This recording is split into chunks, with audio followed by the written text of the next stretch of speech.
What are you looking at, and what are you going to be focusing on when polls first close? Yeah, I mean, fitting that we've already got some results, and it's still a tie, I guess, given given how this is going. So, okay, the first poll closings, you see the countdown here. That's going to be in most of or some of Indiana and Kentucky. Obviously, we don't expect either state to be a swing state, to be a battleground. We'll see if there's any surprises or a couple counties in those states that might give us some kind of a clue, although they're usually very slow at counting in Indiana. So really, it is 7 o'clock Eastern. That is when the action is going to start. The first core battleground state, Georgia.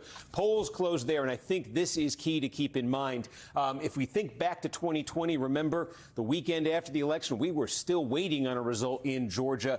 It may be very different this time around. There's been a change in the state law, a change in the process, and what it essentially means is that in that first hour between 7 and 8 p.m., we expect, if all goes to plan, about 80% of all the votes cast in Georgia will be counted and known publicly in that first hour. The only thing that will be left after that that would come in over the next couple hours would be the people going out to Georgia, cast polls in Georgia today and casting votes in person today. The vast majority was done early, and that will be reported out in the first hour. A major, major clue could come early. 7:30, you just heard North Carolina polls close then. Also expected to be a fairly quick counting state. The possibility, unless it's razor thin, which is also possible, of getting a little bit of clarity in these states early is very real tonight. 8 o'clock, you see a Michigan poll close with a star.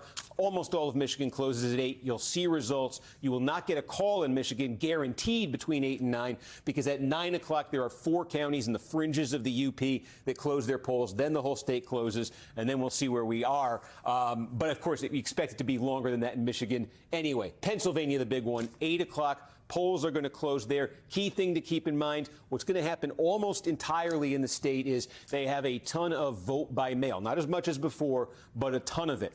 All of it, or just about all of it, is going to be released first by the counties in Pennsylvania. So that means the Democrats, because they do so well with vote by mail, you can expect that in the 8 to 9 o'clock window or so, you're going to see the best numbers Democrats put up in Pennsylvania then. And the question is going to become, as the Election Day vote, the people going out to vote today, a more Republican group, as that gets added to the mix in Pennsylvania later in the night, what kind of a hole is Donald Trump in, and can he come out of that hole with the Election Day vote? We expect that sequence in Pennsylvania.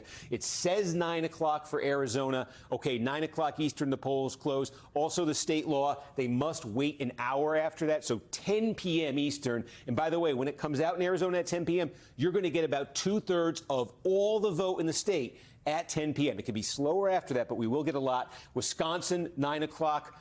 There could be a big development. Milwaukee usually reports out the rest of its vote in the wee morning hours. We're talking about like 100,000 votes we could be waiting on. Keep that in mind. Nevada, 10 p.m. But in Nevada, sometimes it can take a couple hours after that to even get some votes reported out. So bottom line, we have the potential this time around to have more clarity more quickly in this election than 2020, but the possibility we could be waiting in a state like Nevada, waiting in a state like Arizona for days looms as well.